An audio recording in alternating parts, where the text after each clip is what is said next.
महर्षि, वो विराट कोहली और अनुष्का आए थे। विराज बैठ प्रसन्न हो। जी अभी ठीक। हाँ, नहीं, ठीक ही रहना चाहिए। हम आपको अपने प्रभु का विधान बताते हैं थोड़ा सा। जब प्रभु किसी पर कृपा करते हैं, ये वैभव मिलना कृपा नहीं है, ये पुण्य है। पुण्य से एक घोर पापी को भी देखो, पाप करके भी उनका कोई पुण्य है जिससे वो सुकृत पूर्व के सुकृतवश चल रहे हैं, नया पाप है। ये वैभव बढ़ना या यश बढ़ना, ये भगवान की कृपा नहीं मानी जाती। भगवान की कृपा मानी जाती है अंदर का चिंतन बदलना, जिससे आपके अनंत जन्मों के संस्कार भस्म होकर और अगला जो है वो बड़ा उत्तम होगा। अंदर के चिंतन से होता है, बाहर से कुछ नहीं होता। मात्र अंदर का चिंतन। अच्छा, अंदर का चिंतन हम लोगों का स्वभाव बन गया बहिर्मुखी। बहिर्मुखी मतलब बाहर, बाहर यश कीर्ति लाभ विजय, इससे हमको सुख मिलता है। अंदर से कोई मतलब नहीं रखता कोई, कोई विरला ही अंदर से। अब क्या होता है, भगवान जब कृपा करते हैं तो संत समागम देते हैं, फिर दूसरी जब कृपा होती तो विपरीतता देते हैं, और फिर अंदर से एक रास्ता देते हैं। ये मेरा रास्ता है, ये परम शांति का रास्ता है, ये शांति का रास्ता नहीं। भगवान वो रास्ता देते हैं और जीव को अपने पास बुला लेते हैं। बिना प्रतिकूलता के संसार का राग नष्ट नहीं होता। किसी को भी वैराग्य होता है तो संसार की प्रतिकूलता देखकर वैराग्य होता है। सब कुछ हमारे अनुकूल है तो हम आनंदित होकर उसका भोग करते हैं।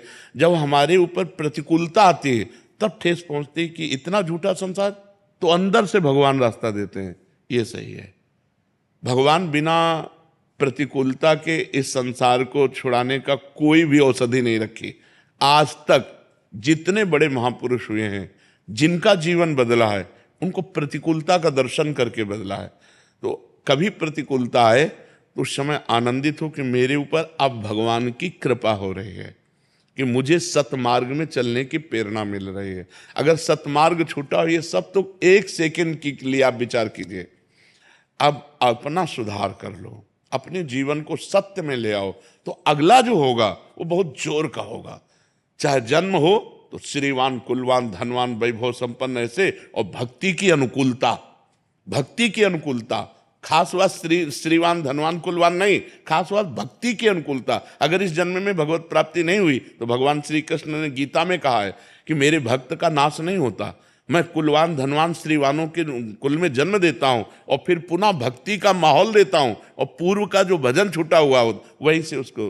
अब बिल्कुल ऐसे ही रहो जैसे रह रहे हो, बिल्कुल संसारिक बन करके रहो, लेकिन अंदर का चिंतन आपका बदल जाए। अंदर के चिंतन में आपकी यश की भावना न रह जाए, अंदर के चिंतन में आपको धन बढ़ाने की भावना न रह जाए। अंदर का चिंतन हो जाए, प्रभु बहुत जन्म व्यतीत हो गए, अब एक बार आपसे मिलना चाहती हूँ, एक बार आपसे मिलना चाहते हैं प्रभु, मुझे आप चाहिए, अब संसार नहीं। तो बात बन जाएगी, तो बात बन जाएगी। तो इसलिए आनंद पूर्वक भगवान का नाम जप करो, बिल्कुल चिंता मत करो। बाबा, क्या नाम जप से हो जाएगा? पूरा, ये हम अपने जीवन का अनुभव बताते हैं। सांख्य योग और अष्टांग योग और कर्म योग और भक्ति योग, चारों योगों में प्रवेश रहा है। पहले हम सन्यासी रहे हैं 20 वर्ष सन्यासी रहे काशी विश्वनाथ जी। तो हम सांख्य योग, अष्टांग योग, जो अष्टांग योग है ना, अष्टांग योग कर्म योग, इन तीनों को अच्छी प्रकार जान करके और फिर भक्ति योग में आए हैं। स्वयं भगवान शंकर से बढ़कर कोई ज्ञानी तो नहीं ना, सनकादि से बढ़कर कोई ज्ञानी नहीं। वो हरिशरणम सनकादि हर समय जपते रहते हैं। भगवान शिव राम राम राम राम राम राम जपते रहते हैं। हम वृंदावनवासी प्रिया प्रीतम के उपासी, तो जो राम में राह है वही राह है, जो धा है ये रस देने वाली वस्तु है। तो हम राधा राधा राधा राधा, मतलब आप ये समझो कि हमारी इतनी तार्किक बुद्धि रही, हमारी श्रद्धालु बुद्धि नहीं रही। सन्यासी की जो बुद्धि होती है वो तर्क प्रधान होती, कसौटी पर कसने पर। तो हम केवल भावुकता में राधा राधा का प्रचार नहीं कह रहे कि हमने सुना और ऐसे ग्रंथों में पढ़ा हो, ऐसे कह रहे, स्वयं स्वाद लेके कह रहे और विश्वास के साथ कह रहे कि यदि आप राधा राधा जपते हो तो इसी जन्म में भगवत प्राप्ति हो जाएगी, इसी जन्म में। जैसे किसी से कहा जाए कि तुम सत्य बोलो, मंदिर में चढ़ के बोलो, तो हम मंदिर में नहीं, हम वृंदावन में बैठे हैं। करोड़ों मंदिर इसकी समानता नहीं कर सकते, भगवान का परम धाम है। अगर राधा राधा नाम चल रहा है तो इसी जन्म में भगवत प्राप्ति हो जाएगी। हमारी आखिरी श्वास यदि राधा, तो मुझे श्री जी की प्राप्ति, भगवान की प्राप्ति हो जाएगी, इसमें कोई संशय नहीं। और किसी साधनों की कोई आवश्यकता नहीं। आप केवल अंदर ही अंदर चलाइए और लिखिए। देखो, हम जो कह रहे हैं उसको समझो।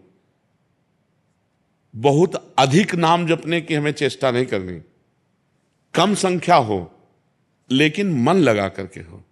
जैसे हम, अब देखो, आप लिखो राधा, अपने दिमाग में लिखो, खुले नेत्र लिखो या बाहर बाहर देखो, दिखाई दे रहा है राधा लिखा हुआ। वही कान में सुनो राधा, वही अंदर उठाओ राधा। ये तीनों का एकाकार हो जाए तो ये करोड़ों नाम जप के बराबर है। देखो, जैसे हम बोला राधा, ऐसे हम 1000 राधा नाम बोले तो हम बोला राधा, ये उपांशु है, इसे उपांशु कहते हैं। राधा राधा राधा राधा 1000 बार, ये उपांशु हुआ। अब ये ऐसे उपांशु हम 10,000 बार जप करें, अंदर देखते हुए बोले राधा, उपांशु 10,000 बार नाम जप करने का फल एक बार मानसिक में है। इतना बड़ा फल है ये। ऐसे राधा राधा राधा चल रहा है, नेत्रों से हम उसे देख रहे हैं, कानों से उसे सुन रहे हैं। आप देखना कि अगर मन भगेगा तो आप लिख नहीं पाओगे राधा नाम, अगर लिख रहे हो तो मन भगेगा नहीं। तो चाहे 10 बार लिखो, 100 बार लिखो, लेकिन एक अभ्यास बनाओ ऐसा कि कुछ समय शांति से स्नान आदि करके बैठ गए और राधा राधा लिख रहे हैं, उसी का चिंतन कर रहे हैं। इसे अपना जीवन बना लो, फिर आप परिणाम में खुद देख लेना। कोई घाटे का सौदा तो है नहीं। ठीक है, ये सखी को दे दे, ठाकुर शिव जी की है।